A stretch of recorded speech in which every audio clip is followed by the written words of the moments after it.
নবীজিকে জিজ্ঞাসা করা হয়েছে মানুষকে সবচেয়ে বেশি জাহান্নামে নেয় কোন জিনিসে? অবাক হয়ে যাবে। নামাজ না পড়ায় সবচেয়ে বেশি জাহান্নামে নেয় না, রোজা না রাখায় সবচেয়ে বেশি জাহান্নামে নেয় না, ওয়াজ মাহফিলে না আসায় সবচেয়ে বেশি জাহান্নামে নেয় না, দান সাদাকা না করায় সবচেয়ে বেশি জাহান্নামে নেয় না, কোরআন তেলাওয়াত না করায় সবচেয়ে বেশি জাহান্নামে নেয় না।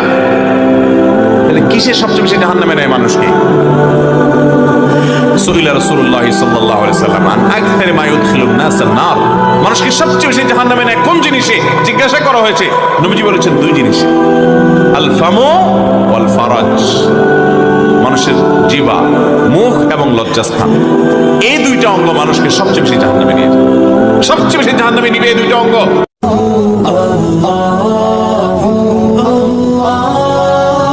ভিডিওটি ভালো লাগলে অবশ্যই চ্যানেলটি সাবস্ক্রাইব করে দিবেন।